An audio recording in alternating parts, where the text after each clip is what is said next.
Our next speaker will be talking about revamping communications for the digital age, something that's really important. Please welcome Michael Stewart. Michael is the Global Corporate Affairs and Communications Leader at PricewaterhouseCoopers. And prior to that, he oversees communications, regulatory affairs, and public policy. He spent 6 years as a member of the Global Executive and Operating Committee at Edelman, and before that, as the Chief Communications Officer at Mckinsey. Ladies and gentlemen, Mr. Michael Stewart. Thank you, Praxis, for inviting me. I was invited to attend this event just before COVID, but I had a new job at PwC and was unable to come. So it's fantastic to be here this year when you're all back in person. I'd also say I think somewhere between my 15th and 20th trip to India, but my first one to this wonderful city, so it's a double blessing to be here. And let's start off by saying, Rukmini, that was a fantastic way to kick off this session. From somebody who's former McKinsey and in communications, I'm a data geek, and you set me up really well because I'm going to use a lot of numbers in this presentation, so thank you. That's great. So today I want to cover a few things. I want to start with just a brief snapshot of the digital ecosystem today and some of the major developments. I'm going to talk about what I see as 5 key themes or trends that all of us in our profession need to understand and interpret what it means for us. I want to also dispel a couple myths, 2 in particular, or at least misunderstandings that I think that there are about the digital ecosystem.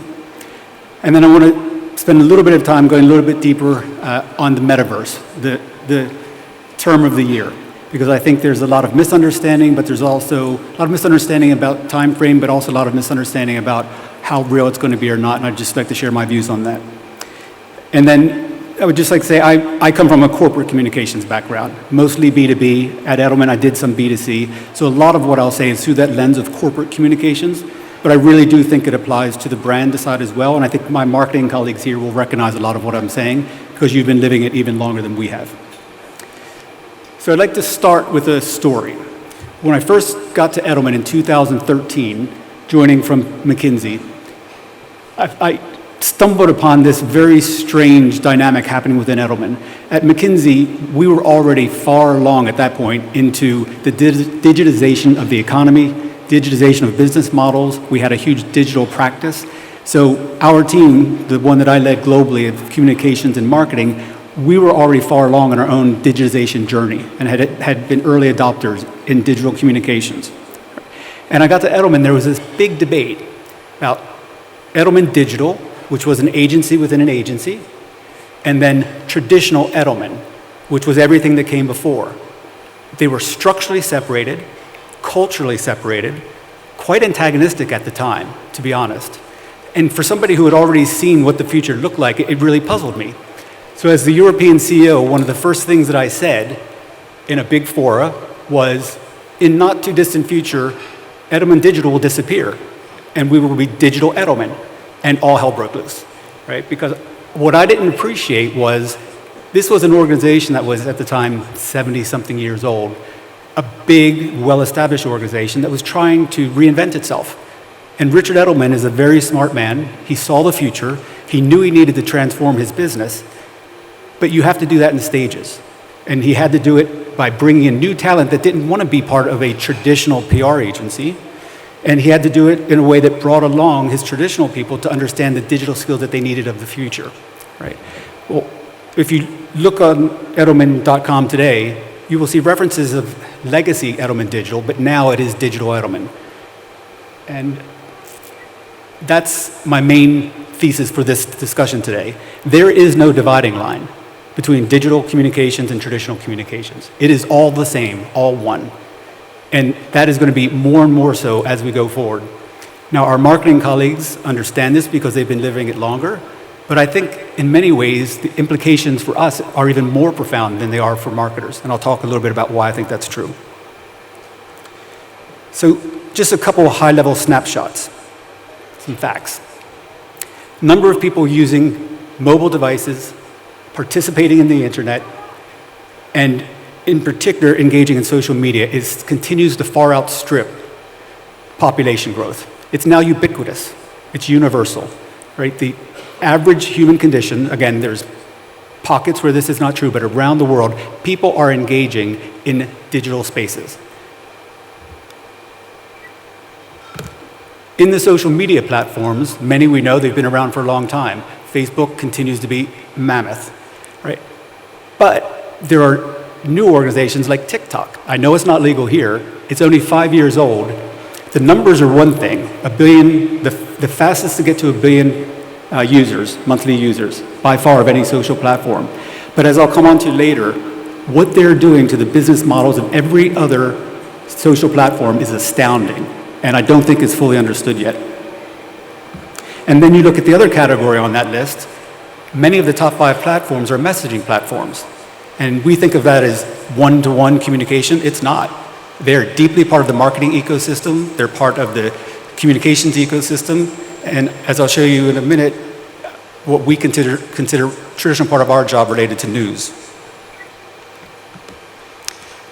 And the use of social media as a source of news has now, across all cohorts, other than over 55, you're at 60% or above. So people are using social media as a news source, often as their primary news source. And that's true, frankly, across all platforms. So we know it about Facebook, we know it about YouTube, that's been the case. But did you know that Instagram has twice as many people who use it as a primary source of news than LinkedIn? That's staggering. Instagram as a news source, double the number as LinkedIn. Even TikTok, 7% of the kids say that they're currently using TikTok around the world as a primary news source. So a couple key themes that I'd like to outline. Theme 1, smartphones are the dominant device for accessing the internet in all areas around the world. So some numbers. 91% of 16 to 64-year-olds use smartphones as the primary device for accessing the internet, the primary device. In India, that is 94%. Now again, that's not everyone, but of those who are accessing the internet, 91% globally use this first. Now, perhaps because that thing has become part of us, even when I'm up here talking on stage, it's near me. I'm not going to look at it, but I have seen people do that in a crisis, right? We're checking it constantly. It is ubiquitous in our lives.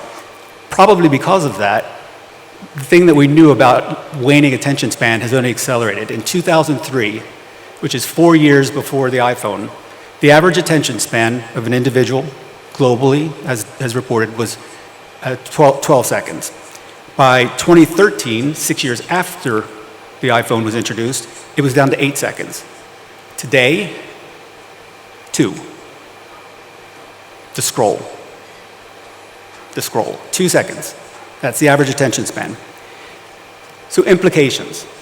1, content and engagement needs to be smartphone and social first as a mindset. How are you going to capture the imagination in that second? How do you start that spark of engagement that can then lead to further engagement? Right? So things like great design, visualization in your storytelling, use of compelling data, infographics, the things that are going to pop and capture people's attention, things that marketers have focused on for a long time, now are essential for us to cut through. If you have any hope of having earned in a 2-second moment, it's not going to be through what my former organization, McKinsey, my current organization, PwC, do, which is dump a 600-page report with a link and hope somebody's going to find it. Right? So I just want to give you 2 examples. We're not the most creative organization in the world, PwC. We're a bunch of auditors. Yes, we have some tax folks, we have some consultants, but we're pretty conservative and we're pretty corporate. Right? We've been experimenting with doing things quite differently, and we started off with doing it in some of our most cherished thought leadership assets. So we have a biannual CEO survey, been going on for more than 2 decades. It drives probably 70% of our global news coverage every year. It's very well regarded. You can have the source data. It is unbelievably rich, right? And we took that and another one, Women in Work Index. And these had a high bar. They're already getting engagement. We know it's reaching audiences that we care about. And we did a couple things. We said, let's make it non-corporate. Let's use this, what we're saying about social first. Let's do some visualization. Let's make it not feel like PwC. You'd be surprised that those images are from PwC. Let's use the data and make it pop so it's not so hard to find. Let's talk to Facebook, LinkedIn, Twitter, who are main platforms that we use. Get their advice. What can we use that you have that's going to increase engagement? LinkedIn said, we have these carousels that are great for the kind of storytelling you want to do. So we did it. Again, from a high bar, average likes per post up 91%, average impressions per post up 64%, on LinkedIn engagement of over 3%. If you get 2, it's considered great. We were getting 3% outstanding numbers. Downloads, over 40% increase. We put paid behind it, and we know exactly who is going after the content. The huge majority are people who are trying to reach. So this was a really simple thing that massively increased the ability for us to engage. And actually, what we found is the follow-on with clients wanting to have conversations about it because we were doing storytelling versus just data dumping, right? And they said, I want to understand more about this. So it was tremendous. This is early for us. We're not great at it, we're getting, but if we can do it, I guarantee you everyone in this room can do a great job at this stuff. Theme 2. So smartphones dominant platform. You've all heard this phrase, thumb-stopping content. How do you get thumb-stopping content? Those are the kind of things that are going to do that. Theme 2 is around video. So again, just some facts. It is now the dominant content format. TikTok has played a major role in this, right? When you saw the kind of viral things that were happening on TikTok, everyone started to take note. Facebook, Instagram, who were not focused on video nearly as much, YouTube obviously was, they've now started to think about how they use it. Facebook has prioritized Reels. They've increased engagement in their Reels, their video component, 280% in the last quarter. That's just stunning numbers. 500 million people now watch Facebook videos every single day. Many of them news and content oriented. This is not just cats. This is people trying to get information. Going back to those earlier numbers, why are they going on Facebook? To get news and content. And video is helping drive that. The Instagram algorithm is now prioritizing video. They're getting some backlash from the photography lovers, and there's some competitors coming up to be more photography centric, but they're prioritizing video because they know that's what gets viral engagement and iterative engagement. YouTube, the second biggest platform, is still growing at tremendous. There's 300 hours a minute being posted on YouTube. It's still growing at a 5% rate, almost 20 years into its history. And video is the #1 source of information for 66% of people who are going to get content. They go to video first, right? So highly compelling video, again, thumb-stopping video has to be a part of your toolkit. Honestly, how do you do it in a way that cuts through? That's the challenge, but you got to find a way, you've got to experiment, and you've got to get video into your mix, or you're not going to be getting the kind of engagement that you need. Theme 3, and I'll be brief because it's one that we've dug in less to, but I'm just highlighting because I know it's the part of the future, is around messaging platforms. Top 5 messaging platforms, collectively, have 5 billion users monthly. 5 billion. That's 2/3 of humanity are on messaging platforms. A quarter of WhatsApp, I was stunned when I found this number. A quarter of WhatsApp users use the platform to access digital news. It's a messaging platform. 1/4 are using it, either because somebody sent them something or they're actually engaging in a media company that has a relationship with them and has their data and is sending things to them. All right. Now again, marketers have been way ahead in using this. You've all been signing up for, give us your data, we'll give you some free content and things like that. But we've got to figure out what are our use cases for messaging platforms, because they're only going to continue to grow and they're global, right? Each region has their own that are dominant. Theme 4, our beloved algorithms. Algorithms are not our friends, and they're not going away. They're getting more and more challenging, right? Because it is the monetization tool for the platforms.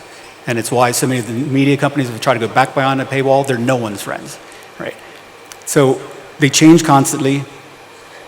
In addition to that, third-party cookies are largely disappearing in a lot of parts of the world. Google's doing away with them because there's a number of concerns. So again, takeaways and implications. 1, organic earned is increasingly difficult to achieve, no matter how good all these things we've talked about, thumb-stopping content. paid search engine optimization are incredibly important. There's nothing we do in priority content at PwC that doesn't have a significant paid component for a B2B audience. You have to have that in order to get through. And we have found the platform partners, if you put paid behind it, they will help you maximize it in a way that they're not going to do simply through earned. Also owned. It's not a panacea, but we've all got to really rethink all these things that I've talked about. Social first on our owned media, how to use the same kind of storytelling on your own media. Those are the combinations that in an algorithmic world, you've got to have SOE, you've got to have paid, you've got to have better owned. And finally, something that's probably a little bit counterintuitive for this future-looking conversation, with the demise of cookies, first-party data is now gold. It's gold dust. And again, the marketers are figuring this out, which is why every time you go up and you try to buy something, if it's the first time you've bought, they say, give us your email, right? We'll give you 20% off, and please give us these rights to engage with you. My old firm, Mckinsey, has done something very smart. They have a tremendous Mckinsey Insights App. They've taken all of the content that they've ever created in their history, a lot of which used to only be available to CEOs. They've put it on this beautifully curated app. And it's easy to use. You can only get it by giving them your email and by giving certain usage rights. That is the number of senior executives who have McKinsey Insights, because it is great content that's constantly refreshed, who've given their data and their permissions to engage with McKinsey. I don't know what they're doing with it, because I'm not there anymore, but I can tell you they're sitting on a mountain of gold. Right? And then theme 5, AI-powered hyper-personalization is coming faster than any of us understand, right? We've already talked about the weaponization of the internet, the algorithms, and all the harm that it's done in politics, in elections. I was at Aspen Ideas Institute Festival about a month and a half ago, and Eric Schmidt was on a panel. And they said, what's the one thing you think in the near-term horizon people don't, and it was a broad-ranging conversation that he had, very fascinating. So what's the near-term thing that you don't think people appreciate enough in this digital ecosystem? And he said, what AI targeting is going to do to the world. He said, on the one hand, the user experience is going to become unbelievably powerful because it's going to be richer. It's going to know you better. TikTok is showing that. Their algorithm is great. You're on TikTok for a couple days and you're getting a lot of stuff you love, which is why you're spending an hour a week on TikTok. But it's also absolutely ripe for manipulation, right? That's the flip side. It knows you sometimes better than you know yourself. I'll give you a small example that isn't even AI enabled, but it kind of shows the future. When I was at Edelman, very early days, we met these crazy mad scientists at Cambridge. And they were doing computational, psychographic, predictive messaging. And so, well, that sounds interesting. Let's engage with them. So we met them, decided to do an experiment. Those kids were part of what became Cambridge Analytica, which was, a big part of Brexit, a big part of US, has since been disgraced. They left, actually ended up going to Stanford because they saw where Cambridge Analytica was going. But let me just describe the experiment we did with them. The test case that we had with the client was an insurance company. They said, normally we would come to you and we would say, get more people to buy our insurance. We don't want that. We don't care whether the numbers of purchase go up. We want the number of conversion cases going down. Find us the safest buyers you can. We'll give them a discount, but we want the safe buyers. We use the Ocean in their computational models with the N of data that was publicly available was under 20. We did the target, we were able to segment people, identify those who were the safest, target them with messaging that was tailored to them. Not only did the buy rate go up quite a bit, the conversion rate was far below anything any actuarial model could have ever predicted, right? Stunning success. Leap forward, that tool can make a whole swath of people uninsurable because you know the people who are going to convert. So we stopped and we said, we don't understand this yet. We don't understand the power of this, and we don't know the guardrails that we can put in place, not do more harm than good. So we told the client, we're stepping back.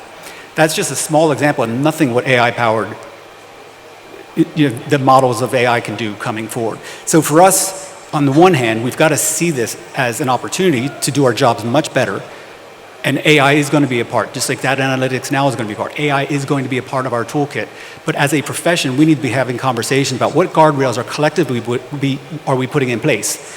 because we will collectively have the reputation of our lowest common denominator. And I don't want to be that. I don't want to be Cambridge Analytica as a profession, right? So that's the fifth theme. We have big ethical dilemmas on the near-term horizon that I don't think we're talking about enough as a profession.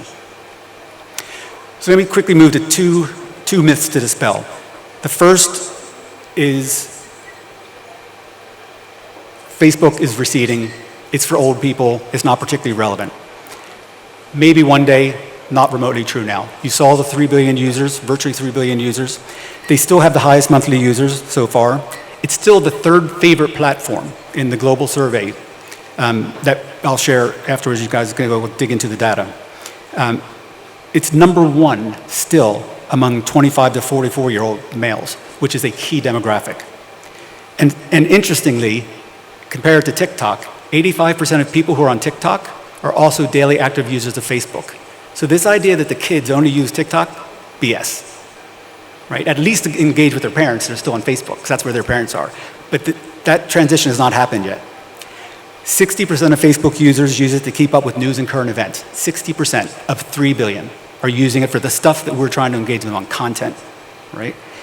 And very importantly, 75% of all web traffic referrals from social media to third-party websites still go to Facebook. That's a staggering figure, and that's a very sticky figure, right? And finally, they are undergoing a major overhaul. Zuckerberg is smart. He got to where he is for a reason, right? He can't buy TikTok like he did a lot of the others, but he's seeing what they're doing, and they're changing their algorithms. So right now, the feeds prioritize the people who you know. They're changing that. They're doing with TikTok. They're using AI-powered algorithms to identify what you're interested in. That's going to be a huge part of your feed. They're going to be targeting content to you. They're going to be linking it closer to Reels and Messenger, Facebook Messenger. All these things are going to be coming together. They're absolutely overhauling that platform. So over time, will it be irrelevant?Maybe. That's why he's doing a big bet on Meta. But for the near term, I think we're all fools to say Facebook is something of the past. And then the other myth is TikTok, and I know it's not legal here, but again, every platform is doing what I just said about Facebook. They're looking and learning. The speed at which TikTok has grown, the stickiness that it has, the use cases that have developed from just sharing like silly videos to now it's used for social activism, it's used for commerce, it's used for news, all in a very short period of time.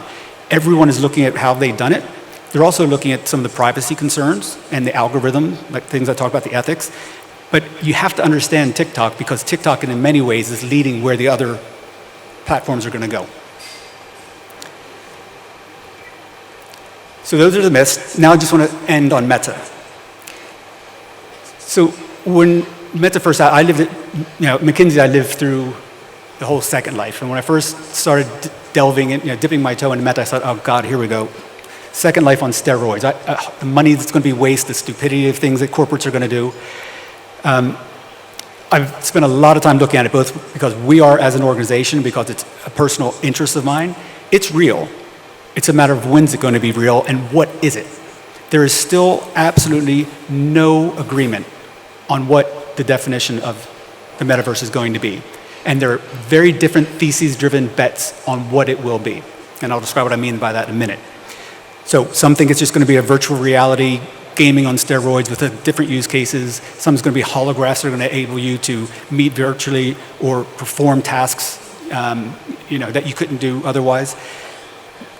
Matthew Ball, who's somebody who is one of the world-leading experts, I think he's got the most holistic definition, which is up here. I'm not going to read it out because you've had a chance to read it.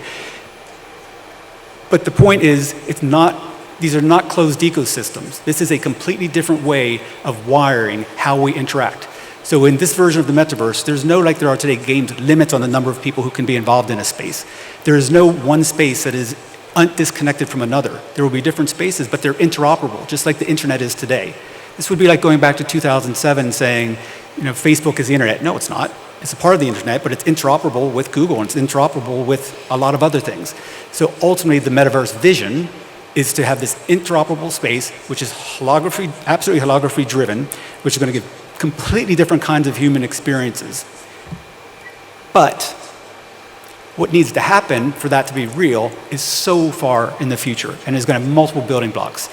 There's hardware that does not exist by any means today, and different bets on that. So Mark is going all in on virtual reality, and the supercomputer that we all hold in our hands that drives all the headsets today, he's putting it in the glass. Technologically, that is insanely difficult and is going to take trillions of dollars of investment, and he may never get right, but that's the bet, right? So hardware is nowhere near where, the Oculus, it's nothing like you would need for a metaverse to be real. The computing power doesn't exist, the networking capabilities don't exist, the virtual platforms are all nascent, they're mostly in gaming, a little bit of fashion, right? The interchange tools, all the protocols and the standards that would have to be in place don't exist. Bitcoin, the payment systems, all over the map, and definitely not, to where the regulators would let it be a formal, fully fledged monetary system. And content, service, and assets don't exist, right? So that's the pessimistic view, is you'll start to see some semblance of interoperable, creative spaces where people are coming together in something that feels real, that you're really engaging in about 10 years or so. But there are near-term use cases. So we're experimenting. We're using it for intake, because a lot of people still aren't going into offices, and it's not perfect, but it's a better way of, as we're bringing in new recruits, how do we get culture? How do you get people to interact? And they're coming together in this way. We're using it for some client events. We're using it for training. You're going to start to see it more and more in gaming, fashion. You're going to see B2B. You're going to see medical use cases. And my message for all of us would be, this is a space between now and 2030, $8 to $13 trillion is going to be invested in metaverse. That's never been invested in any technology in history in that time frame. And not all this money is dumb. So there will be things that are utility that are going to be created, and we need to be part of that journey. And if you wait 3 years to start figuring out, is metaverse real to me or not, and bring in some of the skills that you need, you're not going to get them, right? So start your learning curve now. Be very specific about what your use cases are. Trial. Don't spend a lot of dumb money. Don't put the brand at risk by doing things that are just, way out there. Be thoughtful about, now if you are an innovative company, sure, take a bunch of risks. But for most of it, it's about trial, learn, be thoughtful. And then, so final things, just a few takeaways. What's all this mean for us, right? The speed and evolution of digital mobile landscape is ever increasing. You got to stay smart. You got to read every day, right? There's a quarterly report. Again, I'll share the link to this. It's a 300-page deck of unbelievable data that is very, very rigorous. And every quarter that it comes out, there are new insights to be had. And if you're not studying that stuff, you're not doing your job, because every single quarter there's new things for us as communicators to learn. You have to build your own digital skills. How many of you have taken genuine digital upskilling that's future-oriented, right? You can't rely on others. There's always going to be specialisms, but all of us need to have a certain level of digital acumen in our toolkit. Trial and learn, and then start thinking about the ethical decisions that all of these things bring to you, your organization, and lead that conversation with your peers and your C-suite. So let me pause there and turn it over to, I think we're going to have some question and answers, right? Great. Thank you so much, Michael. If you could just request you to take your seat. I want to invite Vandana Sandhir from BCW India Group. Vandana, please come over. Vandana is the India lead for 6 Degrees BCW, and she is the Chief Client Strategy Officer at the BCW India Group. Thank you, Vandana. Michael, lovely to have you here. It was a fascinating journey into the digital world that you took us into. It's always a never-ending learning. We may be on a journey on the digital quotient, but on a lighter note, what I can say is that it's lovely to see our colleagues here, and on the fitness quotient, it's lovely to see we are way ahead. I've seen some of my colleagues after 3 years, and it's great to see they haven't aged a bit. It'll be nice to see how many collective kilos have got lost in the last 2 years. I'm sure we'll break some new records. But coming back to the theme of what you spoke about today, I'll start with the line that you talked about. There is no dividing line between traditional and digital communications, and I'm sure you'll agree with me that it's easier said than done. So what was the journey for PwC in its social first approach? What were some of the learnings, some challenges? I think we could all learn a lot from that. Yeah, thank you. So I think our journey was, first and foremost, these things always start with talent, and we knew we didn't have it in our team. And so we went to younger cohorts who, they grew up in these environments, and they were well steeped in it, and we gave them leadership roles, right? So we changed our pyramid. Said just because you're 20-something years old, you have a skill set and a capability and an understanding that's far exceeds anything that our senior people have, you're a peer. And that was a really important thing, to give a seat at the table for the people who this is their experience in their life. So we hired somebody whose work we really, really admired, and we gave him a significant promotion in social strategy. We hired a great videographer, and we hired a great designer. And that just gave us the kernels. The second was we identified some of the key use cases for us. It's not going to be everything, but how do we start learning? And then third, very importantly, we knew that PwC is a very institutional brand. We're kind of faceless, even though we've got 380,000 people around the world. Not many people know anybody from PwC, right? And we said, well, if this is going to work, we need our core leaders, and a large number of them, to know how to use the things that are going to be created, right? So we identified them. We did it. Sometimes it was through competition. Sometimes all of it was through upskilling them, and we made them the ambassadors of this new social-first content. And we went from a handful doing it to now we have literally, well into the hundreds who are really active in an authentic way. They're using these materials that we give them and tailoring it to their kind of storytelling and their kind of personality. And then it became, the internal competition helped, because everyone said, well, wow, you're having client conversations because you're doing a video and using social content? That's crazy for a brand like PwC. So it was talent, use cases, and then get the people who are the early adopters, really enable them, and then make them the stars. Sure, we can also relate to that, Michael, because as communication consultants, we'll go with these very strong plans on digital first to our clients and organizations. And the intent is there, but translating that into action, we find a lot of resistance. And more often than not, it's difficult to convince the leadership, because at the end of the day, it flows from the top. And most times we find them perhaps to be most fearful or resistant for this change. So that's an interesting strategy, to get some case studies going and some champions built in to be able to create that ripple effect across the organization. Exactly right. Yeah. I'm going to refer to another interesting survey that we had earlier in this session, which was the SCORE India annual PR survey. And I think some very interesting insights that came from there. And I'd like to pick on the bit about important skill of strategic consulting that's going to become very critical going forward. And that's really the need of the hour, and a challenge as well as an opportunity. So what are your thoughts on how to be able to create this tribe of strategic consultants amongst us and be able to move that needle, particularly in a world where everything is about speed, everything is about, the breaking news? Look, it's a great question, and I think it's always one of our biggest challenges, because like most professions, we're a profession of technical specialists. We have people who are great media relations, great designers, great storytellers. Now we want data scientists and people who can do great digital work, great social storytelling. But at the end of the day, the culmination of our work has to be to drive business outcomes, broader societal engagement, and broader societal outcomes. And so how do you marry all the execution capabilities that we need with ultimately what you saw in that fantastic survey was people are calling out for strategic advice and a point of view and real thoughtfulness of counsel, right? And we haven't cracked it more than anyone, but a lot of it is we spend a lot of time with our team every time we're together talking about, every time I have a leadership meeting with our full team, we talk about what are the business things that we're trying to drive. And I spend a lot of time saying, here's the latest global leadership team meeting that we had. Here's the latest feedback from the client conversations that we're having. And at first, particularly the young ones looked at me like, why are we spending 20 minutes on this? This has nothing to do with the work that we are trying to do today, right? I'm like, no, it is exactly the reason for the work you're trying to do today.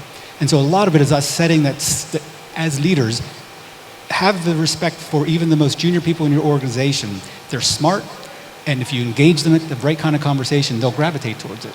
And then secondly, as they're describing their impact, the things that they're measuring, ask them, link it back to, remember what I told you about the conversation we're having at the global leadership team? Remember what I told you about this conversation? How does your work contribute to that? Don't tell me the metrics. Tell me the insights that I can then go tell the senior leadership the impact that you're having. So a lot of this, quite frankly, is role modeling. So, when I was at McKinsey, everyone who joins McKinsey is smart. You get more technical skills, but what's the difference between a first-year senior person at McKinsey and a 10th-year senior partner who has this, very vertical? He's just had a lot of iterations with smart people who've had big, broad conversations with him or her. And I think that's something we need to do as a group. I think too often we let people just focus on their technical skills, not enough on their leadership and business skills. Yeah, that's so true, Michael. I think it all goes back to all of us just reading more, having more conversations, just developing newer perspectives about the experiences around us. And I think that bit by bit builds into being a strategic consultant over time. Yeah. I'm going to move to another topic on this survey, which was at least very fascinating for me personally, to see that public policy and advocacy actually fared very low in this, the rank of opportunities that communications can play a role. And I personally feel there's a tremendous opportunity there. I would love to hear your thoughts, as would everyone in this room, on how communications in this fast-changing digital world can really help enable business through policies and really have some strong outcomes come in through public affairs and advocacy.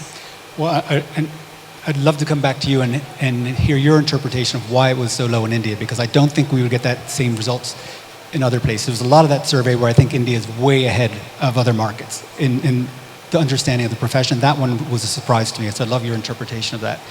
But look, I think, and you all know this, the expectations of business in the world is changing dramatically, as it should.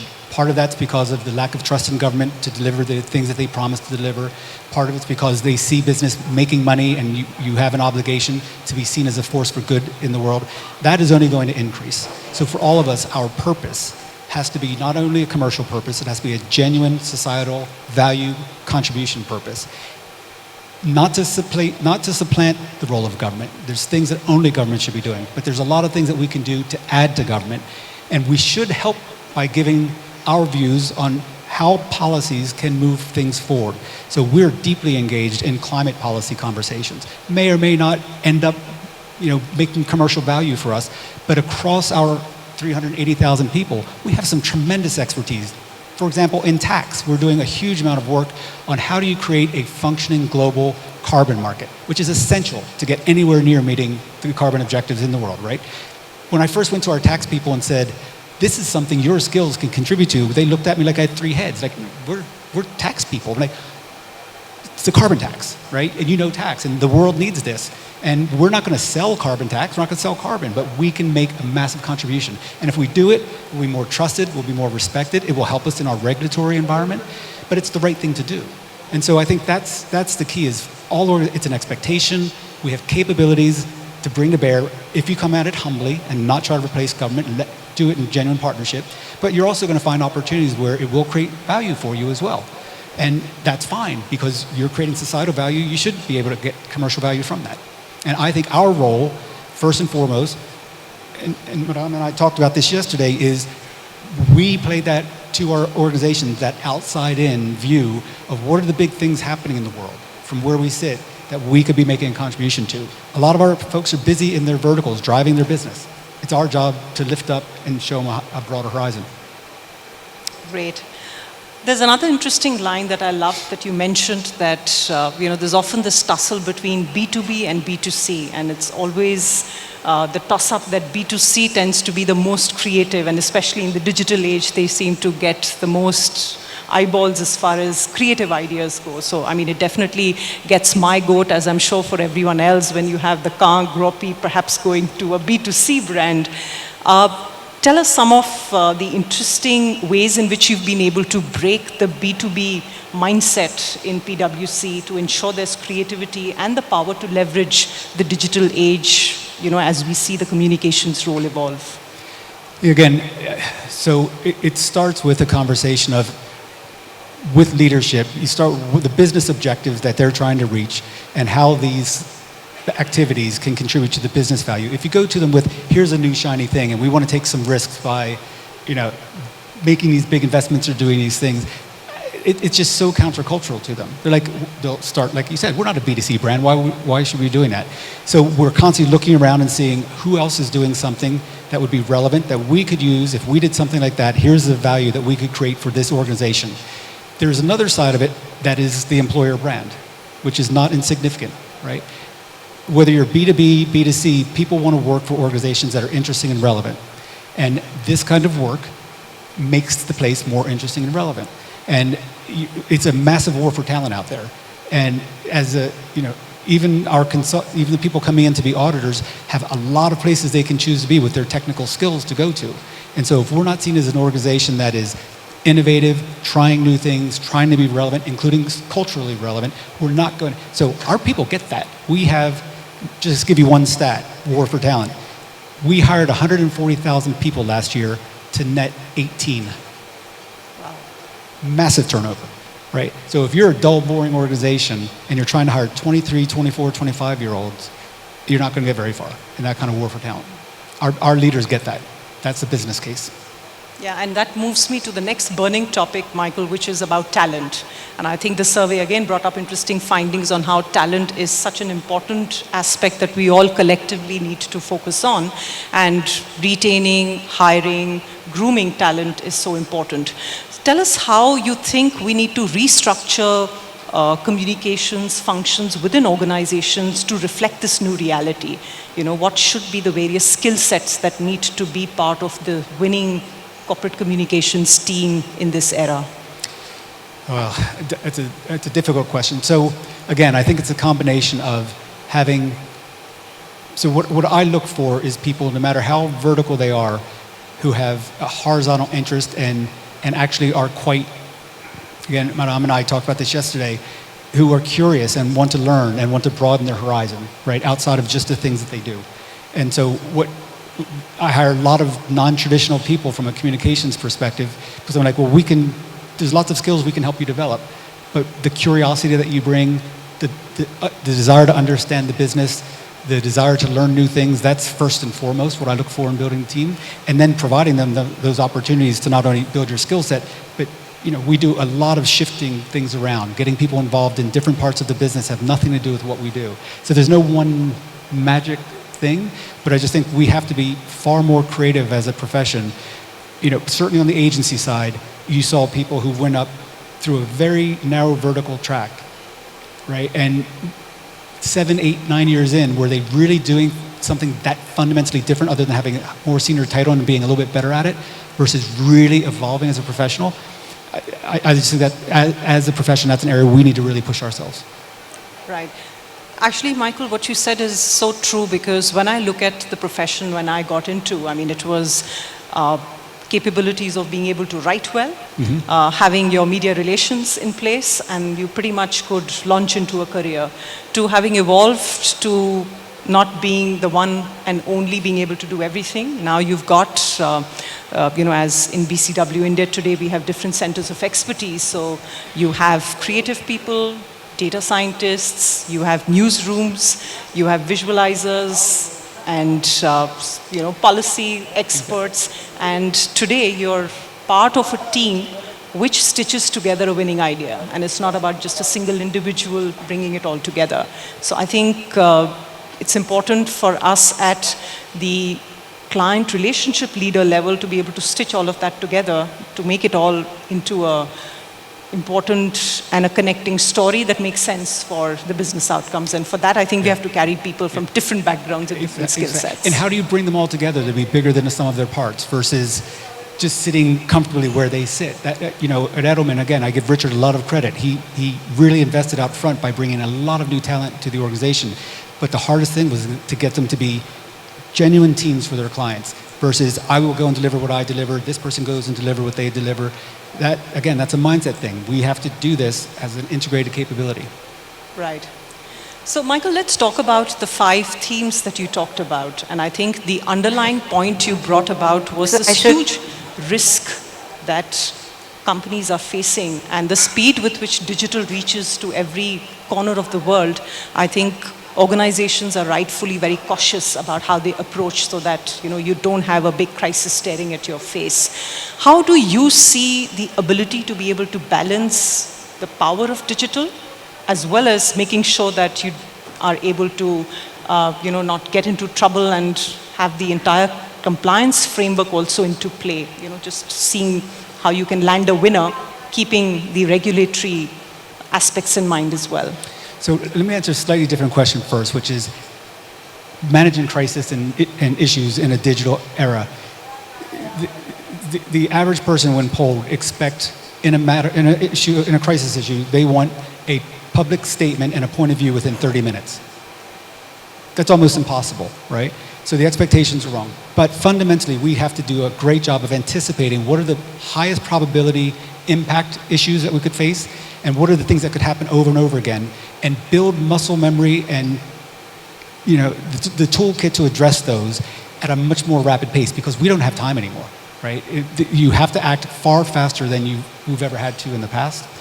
In terms of, just because I know we're out of time, in terms of how we navigate in this digital environment and social threat, I'm actually less risk averse. I trust in people's judgment. If you're clear on what you're trying to achieve as an organization, you're clear on the values, and you have a strong culture, and people know what's appropriate as a professional, I'm much for letting people be out there expressing themselves in authentic ways, representing the organization.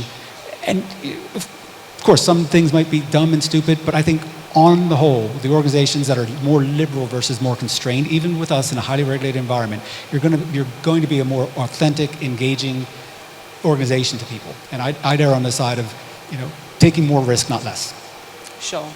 Let's move to another area where what scored quite high on the PR survey was this whole aspect about purpose-led storytelling.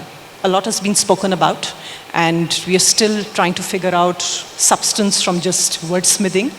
In your view, how important has purpose begun for organizations, and how is it that you bring in purpose into storytelling so that it is authentic and it doesn't sound as if it puts your audience away if it's too artificial and doesn't add up to the larger business goal that the company is driving?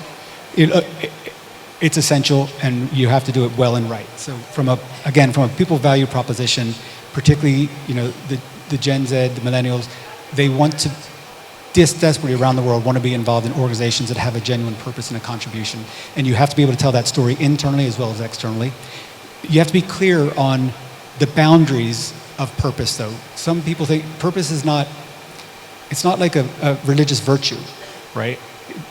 Purpose can be good or bad. It has to be contextualized. So what are the things in the world that based on the purpose that you have as an organization, are legitimate and priorities for you to be involved in? And what happens is you kind of get one end of the extreme. You get some people who say a whole bunch of waffle, and they actually aren't doing anything real to make a contribution on societal matters. Or the other extreme, where people think they've got to address everything, and then you're not credible either. So it's know what you want to be in the world. Choose the few issues that are in that societal business interface where you think because of the capabilities you have, you can really make a difference. And then the storytelling will flow because you'll be doing things. It's not about storytelling that's hard. It's what are the things that we want to do as an organization to have a societal impact that we're proud of, our people are proud of, we get trust built from it, then the stories will flow. That's an interesting take. And the other area that fascinates me, and again, a lot of commentary around us, we are all emerging from COVID and trying to get back a balance in this new normal. Yes, digital was a huge asset for us. It allowed us to survive and thrive for the last 2 years. But somewhere, it's also alienated us as human beings. We've lost the touch culture.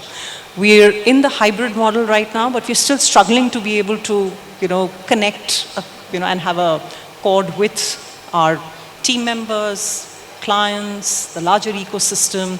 How do you at PwC see this panning out, and how is it that you're trying to close the distance and really get people to connect more and feel connected in this post-COVID hybrid model? Yeah, well, look, there's nothing like being in rooms together. So we are, like everyone, trying to encourage people to get back when they feel safe and they can, but on their own terms. We're trying to do a lot more to find innovative ways to be hybrid. So for example, we just had our top 200 client leaders together for the first time in over 1,000 days in Berlin. we could have invited a whole bunch of people to participate virtually who couldn't be there. Who wants to watch a 2-day meeting on a screen, right? So we did a lot of stuff using social channels, using creative assets to give them as much of the essence and the debates. And we had some polling, so we'd bring them in for a period that was truly interactive where we could have some polls. So we're just experimenting, but we've all got to find these ways of, we have to get back together more, that's going to be essential, but we have to not just use what we've been using the past couple of years, which is we'll get people on a screen and that'll be fine, right? You've got to be much more creative in how we're doing it. We haven't cracked it yet, but we're experimenting a lot. Right, I think the key is to just be at it one day at a time and make sure that we have everything aligned towards business outcomes, which gets me to the next topic, which is really about, a lot is spoken about communications being a gray area, and measurement has always been a hotly debated topic.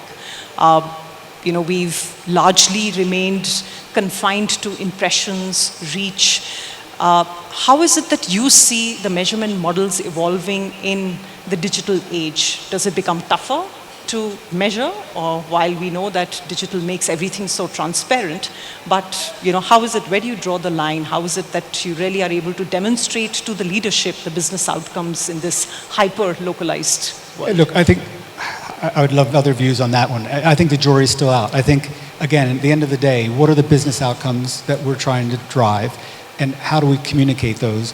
And there's all kinds of tools out there, and I think it's going to be the synthesis of how you bring those together, right? So do impressions matter? Yes and no, right? Like who is, and what are they engaging on, and how is it being shared? So I think it's getting that, we're experimenting with a lot of different tools, from social listening to predictive analytics, all kinds of stuff. And the key is take the insights, integrate them, and then try to turn them into a story back to the business about, here's the things that we said we're trying to achieve through the various communications activities, whether it's our employer brand, whether it's the competitive positioning in the brand, permission in new areas. How do we inform that business objective? What tools do we have? And there's no single tool that's going to do it all. So we try to go business objective by business objective, get the best that we can across the different things that we have available. And yes, digital does help because it gives you more. It gives you more data, gives you more analytic tools, but it's still about the interpretation and then ultimately linking it back to things that the business cares about, not just the things that we can measure. Sure, right. And Michael, in your global role, you have a huge challenge of being able to sync up all the markets. You talked about messaging platforms. While they have to remain constant and move in a certain direction, but different countries and markets have different interpretations about those. I'm sure we will all love to hear how is it that in the hot seat that you're on, you're able to make sure that the platforms and the narratives are in the same direction, but the renditions are localized. What's the secret sauce? Oh, God. I wish there was a secret sauce. I would love to have it. Again, what we try to do is be clear as we can on what are the things that are the common that we all have to, whether it's from a positioning, brand positioning, business priorities, what is universal to PwC? Our purpose is very clear and universal. The strategy is very clear and universal at a certain level. But we have a strong subsidiarity orientation, which means we want our offices, our individual countries, because we're owned by local partnerships. We want them to own their destiny within that common bound. And I think part of it is just articulating that and them believing it. So we are not a top-down organization. I don't drive and command things from the center. We do have some strict guardrails because you need to in a regulatory environment, but it's really about, do we have a collective vision of the North Star that we all really join hands on and say, yes, that is us. From a purpose, from a strategy, from our commercial aspirations, that is us. Now, how do we go out and get it done? As long as it's not getting in the way of collectively serving clients, particularly multinational clients, right? You got a huge amount of latitudes. And I think it's that, getting it right, genuine respect for our Indian office is phenomenal because it is Indian. It's part of PwC, it's common with PwC, but it's Indian. And same in Korea, and same around the world. And so I think it's just that real respect for what needs to be universal and what needs to be deeply local. And I don't think a lot of international companies, we're fortunate because of our business model. At McKinsey, it was a global partnership. A lot of international companies are really grounded in their home domicile country, and they don't get that right? There's too much of an American voice, too much of a British voice, too much of a German voice, even too much of an Indian voice. And it's getting that balance. Sure. I think the key is respect, as you very correctly put in. That's critical for stakeholder engagement, as it is true for us to bring everything all together internally. It's often said, Michael, that soft storytelling is digital the right medium to do that? With ESG charters becoming more and more important, with companies looking at how ESG is something that they own as a space going forward, how do you think digital can play a role in the ability to tell the soft stories around ESG? Look, I think it's relevant. It's where people are. For me, if you want to reach even, get on an airplane, you're going to see a senior executive is going to be doing this. Right? That's where they are. That's where they're consuming the information. So it's not a matter of if, it's how. And that's what I talked about in the presentation, right? You've got to be able to, again, do that engaging storytelling, be authentic, use your people, but you have to go there because that's where the audiences are. Right. Last question, Michael. You've visited India often, and we would love to hear your impressions about how you've seen the change in India over the years through your visits. Well, I'll start with the profession. The profession, when I first started coming around 20 years ago, and I was building communications capability all across the world for McKinsey. It was challenging to find great talent here, and that's partially because a lot of the media landscape is still great here, but it was even stronger then. So a lot of people who have the kind of passions that we have for storytelling, they preferred a career in journalism, and it was really hard to extract them from that. So there wasn't that long history, which is why I love the fact that we now have a school here. I love the fact that we have this professional body that is creating a professional orientation. It is unrecognizable, the quality. Some of the best communications professionals in the world are in this country. There's no way I could have said that 20 years ago, right? And I think that mirrors the journey that India's been on over those 20 years. If I just look at McKinsey, one example, when I was at McKinsey, we had our first locally born leader of McKinsey in India. McKinsey had been here for almost 40 years. We had never had an Indian leader, right? And it was felt it was a risk. He's a great guy, but we've got to make this transition.